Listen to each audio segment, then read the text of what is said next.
오늘은 바이블 아카데미 74번째 시간 베드로 후서 유다서 같이 살펴보는 시간 갖도록 하겠습니다. 사실 베드로 후서 다음에 요한 1, 2, 3서가 있는데 그것을 건너뛰고 유다서를 왜 같이 하느냐 이러한 생각이 드실 것입니다. 뭐 여러 가지 이유가 있겠지만 뭐 비슷한 내용이기 때문에 베드로 후서와 유다서는 서로 이게 비슷한 내용이 있어서 같이 하는 의미도 있고요. 또 유다서는 짧기 때문에 베드로 후서랑 이렇게 같이 붙여놨습니다. 뭐 순서가 다르더라도 그냥 그렇게 이해를 하시고 따라오시면 될 것 같습니다. 베드로 후서 살펴보도록 하겠습니다. 먼저 제목 베드로 베타. 베드로 알파는 베드로 전서고 또 베드로 베타는 베드로 후서로 이렇게 저희들이 이야기를 하고 있습니다. 그래서 베드로의 두 번째 것 이렇게 되어 있고 저희들은 베드로 후서라고 이렇게 이름을 부르고 있습니다. 저자와 기록 연대 보도록 하겠습니다. 저자는 베드로고 기록 연대는 AD 66년에서 67년경으로 이렇게 추측을 합니다. 저자가 베드로라고 이렇게 하는데 실제적으로 베드로 전서와 후서는 조금 문체가 다른 듯한 그러한 뉘앙스도 있어서 여러 가지 설들이 있지만 그냥 저희들은 베드로의 그러한 저자로 이렇게 생각을 하면 될 것 같습니다. 베드로 후서의 구성을 살펴보면 성도의 신앙 성수, 거짓 교사의 미혹에 대한 경계, 그리스도 재림에 대한 대망으로 이렇게 내용이 구성되어 있습니다. 뒤에 이제 세세한 내용은 좀 살펴보도록 하겠고요. 이런 내용들을 그냥 참고로 이렇게 생각을 해보시면 될 것 같습니다. 로마에서 소아시아 지역의 교회들에게 보낸 그러한 편지인 것을 볼 수가 있습니다. 집필 배경과 동기 살펴보도록 하겠습니다. 그 당시에 이 베드로 후서가 쓸 때 시대적인 배경을 본다면 그 당시에 이제 로마 황제가 여러 가지 폭정을 하고 있었던 그러한 때고 사실 좀 정신병자 같은 그러한 일들을 많이 이렇게 행하지 않았습니까? 그래서 이 황제 네로가 굉장히 유명한 그러한 사람인데요. 그 당시에 로마시에 그 방화가 있었습니다. 그러니까 큰 불이 일어났던 그런 때가 있는데 네로가 그렇게 불을 놓고 그 혐의를 크리스찬들에게, 기독교인들에게 이렇게 씌우는 그러한 일들이 있게 되죠. 그러다 보니까 여러 가지 그러한 일들을 통하여서 그리스도인들에 대한 로마 정부의 대대적인 박해가 이렇게 하게 되겠죠. 그리고 그것이 이제 점점 로마 전역으로 퍼지게 되는 그러한 때였다는 것이죠. 뿐만 아니라 그 로마 제국은 이 황제 네로의 이러한 폭정으로 인해서 그 안에 밑에 있던 사람들의 여러 가지 부패와 또 사회적 혼란이 야기가 되지 않겠습니까? 근데 이러한 모든 원인을 그리스도인들에게 전가시켜서 교회를 박해를 하고 있다는 것이죠. 항상 이러한 폭정과 또 이러한 잘못된 그러한 분위기 속에서는 어떠한 이 해방구가 필요하지 않습니까? 그래서 그 모든 혐의를 그리스도인들에게 전가를 시켜서 이 기독교가 박해를 받는 그러한 일들이 있었다는 것이죠. 그러한 박해로 인하여서 주변의 이방인 불신자로부터 또 세상으로부터는 이제 범죄자로서 찍혀서 사회적으로 크게 소외되는 고난을 겪게 됩니다. 이렇게 고난을 겪게 되면 필연적으로 나타나는 현상이 있지 않습니까?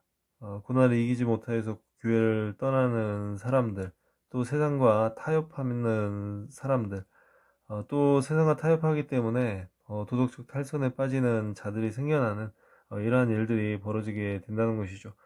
이제 외부적으로 이제 이러한 압박과 또 이러한 고난이 불어닥치는 그러한 상황이었고요. 또 교회 안에서는 이러한 혼란을 틈타서 거짓 교사들, 이단들이죠. 이러한 사람들이 이제 창궐하는 그러한 일들이 일어나게 됐다는 것이죠. 그래서 성도들의 종교적, 도덕적 탈선을 조장하는 그러한 일들을 벌이게 되었다는 것이죠. 항상 이 교직 교사들이 들어와서 교회의 어떠한 분위기라든지 또 그러한 방향들을 바꿔놓는 그러한 일들을 하게 됐다는 것이죠. 그래서 그 내용을 좀 살펴보면 이 신득이 그 교리를 오해하도록 하여서 성도들이 믿음으로부터 얻은 자유를 도덕적 방종으로 잘못 사용하게 하는 그러한 일들을 벌이게 되었다는 것이죠. 그러니까 믿기 때문에 무슨 일을 해도 상관이 없다. 뭐 이제 이러한 내용들로 다가왔다는 것이죠. 얼마나 신앙생활하기 좋습니까? 이제 구원을 받았으니까 마음대로 해도 된다. 이것처럼 편한 논리가 어디 있습니까? 근데 분명한 것은 저희들은 예수 그리스도를 믿고 또 그 안에서 성령의 열매를 맺어야 되는 그러한 사람들 아니겠습니까? 그렇기 때문에 저희들은 저희들의 생활이 믿지 않는 사람에게 본이 돼야 되고 또 하나님께서 인정하실 만한 그러한 삶을 살아내야 된다는 것이죠. 또 더 나아가서 그리스도의 재림을 부인케 하는 그러한 교리를 퍼뜨리는 이러한 일들이 있었다는 것이죠. 이러한 때이기 때문에 이제 베드로 사도는 이제 편지를 써야 되겠죠. 그래서 어떠한 내용들을 쓰냐면 교직 교사들을 경계하여 그들의 미혹에 빠지지 않도록 이렇게 당부를 하는 그러한 내용들을 가지고 있고요. 또 그리스도의 재림에 대한 확신을 가지고 경건 생활에 더욱 매진할 수 있도록 하기 위해서 이 서신을 기록하고 있다는 것이죠. 그리스도의 재림에 대한 확신이라는 것은 무엇이냐면 예수님께서도 그렇게 말씀을 하셨고 또 그리스도의 재림을 통하여서 모든 것들이 온전케 되는 그날이 분명히 있음을 기억함으로 인하여서 신앙적으로 깨어있기를 바라는 그러한 마음으로 그리스도의 재림에 대하여 이야기를 하고 있습니다. 또 사도시대 직후의 성도들과 하나님의 구속사가 완성되는 세상 끝날까지의 모든 성도들에게 정말 신앙이 절실히 필요함을 일깨워 주기 위해서 이 서신을 기록하고 있다는 것이죠. 사실 이제 예수님이 가르쳤던 이 사도들, 이러한 사도들의 시대들이 이제 마감이 되고 새로운 시대가 오는 그러한 때였다는 것이죠. 예수님의 제자들이 거의 다 이제 순교도 당하고 또 사실 베드로도 얼마 남지 않는 자신의 그러한 삶 속에서 이제 교회 안에 있는 또 걱정이 되는 그러한 부분에 있어서 이렇게 편지를 통하여서 그러한 내용들을 다시 점검하고 있다고 이렇게 생각을 하시면 될 것 같습니다. 내용을 좀 살펴보면 도입부를 보면 서론적 교훈으로 경건 생활에 대한 권면과 그리스도의 재림의 확실성에 대한 믿음을 소유할 것에 대한 권면을 하고 있습니다. 일반적인 서신의 형태로서 이렇게 그 서두에 이러한 내용들이 기록이 되어 있고요. 본론에서는 거짓 교사들의 정체와 속성, 종교적, 도덕적 불의에 대한 고발을 하고 있고요. 또 이러한 모든 것들이 하나님의 심판으로 마감이 될 거라는 그러한 것들. 그래서 이 하나님의 심판이 분명히 있기 때문에 성도들은 거짓 교사들의 미혹에 빠지지 말 것을 권면을 하고 있는 것을 볼 수가 있습니다. 뿐만 아니라 그리스도의 재림 부인설에 대한 비판, 분명히 예수님은 오신다고 본인 스스로도 말씀을 하셨고 또 이 시대를 살아가고 있는 저희들도 믿음으로 분명히 예수님이 다시 오심을 믿고 살아가지 않습니까? 근데 이 혼란할수록 이러한 것들에 대한 부정과 아니면 그것만을 강조하는 그러한 분위기가 형성이 되는데 그 당시에는 자신들의 어떤 방종을 합리화시키기 위해서 예수님께서 오시지 않는다, 재림하지 않는다는 그러한 논리를 폈던 것을 볼 수가 있습니다. 어쨌든 그러한 상황 속에서 이단에 빠지지 말고 올바른 종말 신앙을 가지고 경건한 신앙생활을 할 것을 이렇게 권면하기 위한 그러한 내용들이 기록이 되어 있습니다. 그리고 종결부 마지막으로 그리스도로 하는 참된 지식에 근거한 바른 믿음을 가지고 거짓 교사들의 미혹에 넘어가지 말고 그리스도의 재림을 대망하여 경건생활에 힘쓰기를 바라는 그러한 종결 부분으로 이렇게 나눌 수가 있습니다. 베드로후서에 나오는 몇 가지 메시지를 보면은 성도들은 예수 그리스도의 은혜와 저를 아는 지식에서 자라가야 한다는 것, 신앙은 항상 이렇게 자라나는 것이죠. 그렇기 때문에 이제 그러한 내용들을 이야기를 하고 있고요. 성도의 신앙은 성령이 가르치고 있는 진리에 근거를 해야 된다는 것이죠. 자신의 어떠한 감정이나 또 잘못된 어떠한 지식이 들어와서 그렇게 하는 것이 아니라 성경은 성경 자체가 증언하는 대로 또 성경에서 가르친 대로 믿는 또 그렇게 배우는 그런 은혜가 있어야 된다는 것입니다. 성도들은 거짓 교사들의 정체와 속성 및 그들의 행위의 특성에 대한 분명한 인식이 있어야 한다는 것이죠.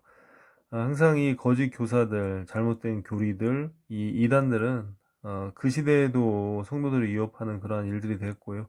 또 이 시대를 살아가고 있는 저희들에게도 이러한 일들이 빈번하게 일어날 수 있고 또 일어나고 있기 때문에 항상 깨어서 이러한 것들을 잘 헤쳐나갈 수 있어야 된다는 것입니다.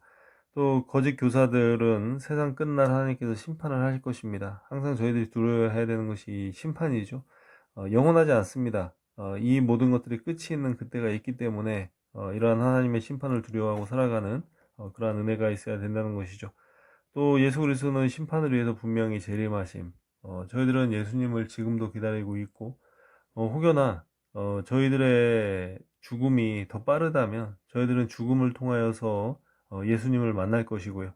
또 그러지 않고 저희들이 살아생전에 예수님이 오실 수도 있겠죠. 그때는 살아서 예수님을 뵙게 되는 그러한 일들. 어쨌든 이러한 예수님의 재림이 분명히 있음을 믿는 그러한 성도들이 되어야 된다는 것이죠. 베드로 후서 이렇게 보도록 하고요. 이제 유다서 잠깐 살펴보도록 하겠습니다. 사실 유다서는 이제 한 장이니까 저희들이 이제 그렇게 보면 될 것 같고요.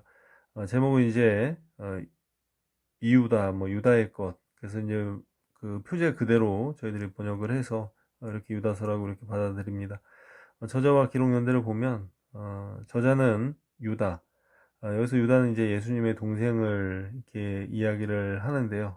성경에 많은 내용들이 기록이 되어 있지 않습니다만은 예수님의 막내 동생으로 저희들이 알고 있고요.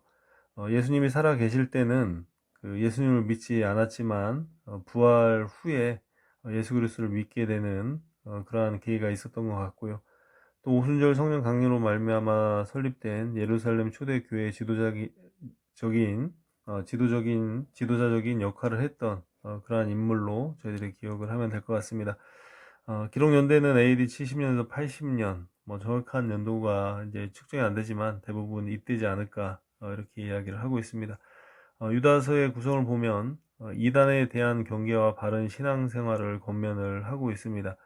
베드로후서와 유다서가 이제 비슷한 내용들이 이렇게 같이 공유하는 부분들이 있어서 뭐 같은 사람이 쓰지 않았나 뭐 이제 이런 표현도 있고 또 뭐 서로 영향을 주고 받았다는 이러한 내용들도 있는데 어쨌든 뭐 그것이 뭐 중요하진 않고요. 어쨌든 이제 뭐 그렇다 뭐 그냥 이렇게만 생각하면 될 것 같습니다.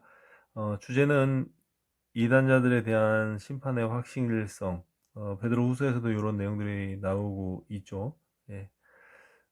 예루살렘에서 기록해서 소아시아나 수리아로 보내졌을 것으로 이렇게 추정을 하고 있습니다. 지필 배경과 동기를 보면 배경은 영지주의 이단의 공격으로 인하여 심각한 신앙의 위기를 겪고 있었다는 것입니다. 그 영지주의 이단과 맞서 믿음의 도를 지키라는 그러한 내용으로 구성되어 있죠. 베드로 후서에서 나왔던 거짓 교사들이 그 영지주의의 이단들이고요. 같은 그러한 배경이 이렇게 공유가 되고 있는 것을 볼 수가 있습니다. 그 쓴 동기를 보면 헬라 철학의 영향을 받아 영과 육을 분리하는 이원론 사상에 근거하여 예수 그리스도의 성육신을 부인하는 영지주의. 그러니까 영지주의에 대해서 계속 말씀을 드렸던 것처럼 이게 영과 육을 분리를 합니다. 그래서 예수님도 이 육으로 오신 게 아니라 영으로 이렇게 오셨기 때문에 그분은 이제 뭐 육체의 어떤 고난을 받지 않았다 뭐 이제 이런 내용들을 가지고 있습니다. 특히 이제 여러 가지 그 영지주의의 분파들이 있는데 지금 여기에 나오는 그 유다서는 이 쾌락주의자들, 그러니까 영지주의자들 중에서도 이제 쾌락주의자들인데 이 쾌락주의자들은 구원을 육체와 상관이 없다고 생각을 합니다. 그래서 육체는 다만 악한 것이고 또 육체의 타락과 죄악이 그 영혼을 어찌할 수 없다는 그러한 논리를 피죠. 그러니까 막 살아도 된다는 것입니다. 몸은 악한 것이기 때문에 막 살아도 상관이 없고, 그것이 이 영에게 영향을 미칠 수 없다는 이러한 논리를 펴서 여러 가지 도덕적으로도 문제가 되는 그러한 이단들이 그 당시에 교회에서 이렇게 있었다는 것이죠. 내용을 살펴보면 도입부는 서신의 일반적인 형식에 따라서 문안 인사 후에 전체적인 주제와 성격을 드러냅니다. 저희들이 이제 그 바울 서신이나 이러한 서신서를 보면서 항상 이러한 내용들이 중복이 되죠.